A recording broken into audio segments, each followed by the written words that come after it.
I've had to hold my series on climate change because apparently there's no need to explain the science anymore.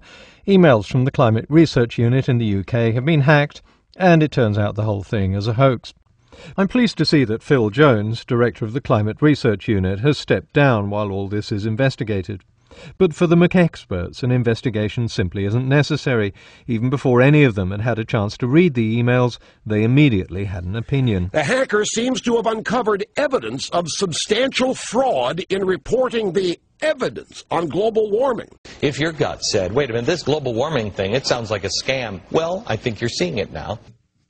And the hackers got all the secret documents. How the big fake environmentalists admit it's all a lie, the earth is cooling, carbon dioxide's good for you, and these people knew it the whole time. Wow! Oh, the humanity! I'm not going to have time in this video to look at the bitchiness, the derogatory remarks, and the attempts to keep what the emailers regard as bad science out of the scientific literature. If you're interested in that, I'll be happy to make another video. What I want to look at in the time I've got available are examples of fraud uncovered by amateur skeptics.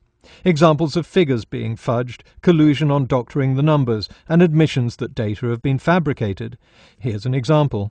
We both know the probable flaws in Mike's reconstruction, particularly as it relates to the tropical stuff. There you go. Cook and Briffer are secretly admitting that they know there are flaws in the temperature reconstruction done by Mike Mann. The email goes on, "The only way to deal with this whole issue is to show in a detailed study that his estimates are clearly deficient." Wait a minute, that can't be right. OK, let's ditch that example. There are hundreds more that show a conspiracy.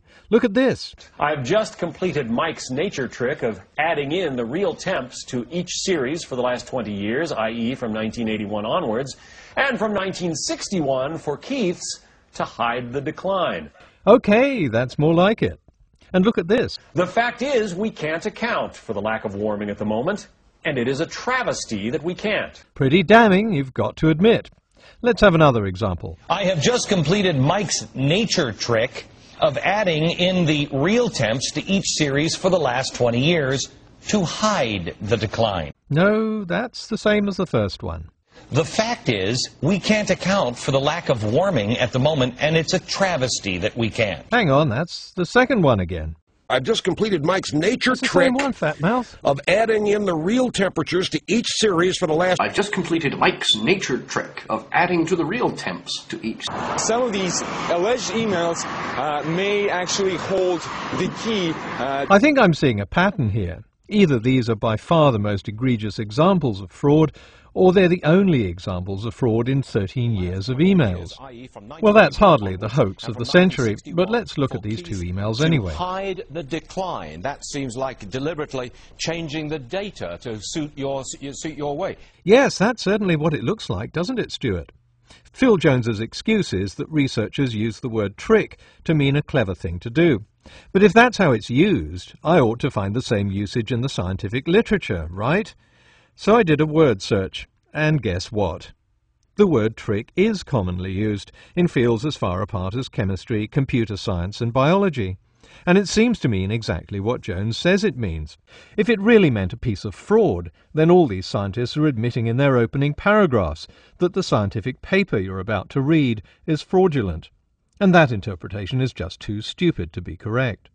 But what about the term hide the decline? And from 1961 for Keith's to hide the decline. They're talking about the decline in the temperature, global temperature. If I had little understanding of climate science and little time to do any research, that's probably what I'd think too. But in fact, Jones was talking about something completely different, the apparent decline in temperatures shown by tree ring data since the 1950s. This has nothing to do with actual temperatures, it's about the responsiveness of tree rings to changes in climate. The argument is whether tree rings should be used when reconstructing pre-industrial climates.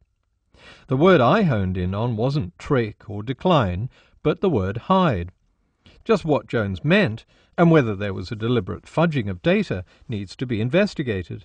But whatever the outcome, this has nothing to do with whether the Earth has been warming since the mid-1970s or whether carbon dioxide is a greenhouse gas.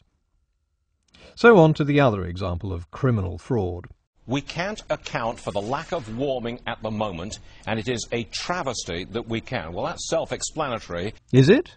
Kevin Tremberth is talking about cooling that was occurring in 2008-2009.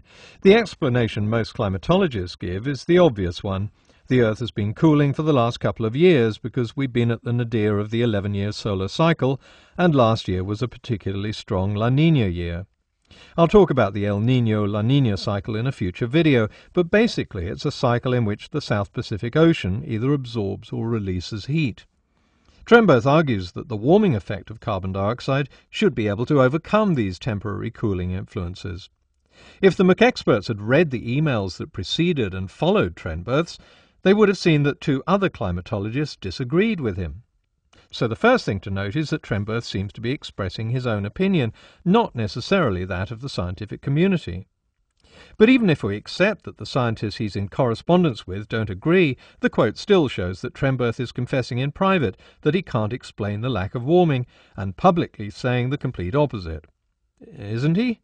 I mean, isn't that what this conspiracy is all about? Covering up these secret doubts? Actually, if the blabbering McExperts had bothered to read his email more carefully, they would have seen that Tremberth was referring to a paper he had written. He even gave us the URL.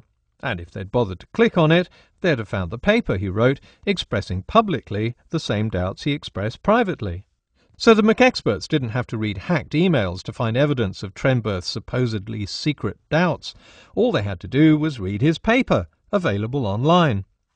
If this is a conspiracy, it's a very weird one. Surely at least one email would allude to this supposed hoax. Dr. Spencer looked at this. He said this is too elaborate to be a hoax. Rush Limbaugh isn't talking about anthropogenic climate change here. No, he's talking about whether the emails were a hoax. Faking 1,000 emails? No, says Limbaugh, that's too elaborate to be a hoax. But faking millions of points of data in thousands of scientific papers in dozens of different scientific fields and cross-matching them so that they all tell a story that's 180 degrees opposed to reality and making sure that no one blabs about it, yep, Rush thinks that's what's happened. Bring these people to justice, that they be tried for fraud. Billion-dollar, trillion-dollar fraud. Shut up! Now look, you don't know anything about this, see? No, I don't know nothing. The hackers got all the secret documents. It's in AP. It's in Washington Post. Sullivan picked me up at my home. He's got everything that was in my safe. Account books, receipts, names, addresses, bank books, everything. I've instinctively known this from the get-go from 20 years ago. The whole thing's made up. And the reason I know it is because liberals are behind it. I'm taking care of this job myself. Get Blackie up here right away. He's talking about a trick. Knowingly perpetuating fraud. The theory of global warming is a huge conspiracy. Okay, before you all get too excited, too late, investigate what's been written and what it actually means. And hold off posting this message, well, you're just putting your spin on this. If you think anything I've told you is incorrect, then check it. Check the use of the word trick in the scientific literature, and whether decline is referring to global temperatures or tree ring proxies. Check Tremberth's paper, and whether his views are shared by Schneider and Wigley. And try to restrain your urge to post this message. The reason I'm talking about these two emails is that they're the ones that have been held up by every blogger and television fatmouth as the best and most obvious examples of this huge fraud. Whatever skullduggery there is will be investigated, but thankfully it won't be investigated by febrile nitwits who think proxy temperatures are the same as global temperatures and who aren't even aware of what's in the scientific literature. It'll be investigated by people who take the time to go over each message and who understand the science that's being discussed. And they'll come across emails most conspiracy theorists aren't even aware of, like this one from Tom Wigley. This is a complex issue, and your misrepresentation of it does you a disservice.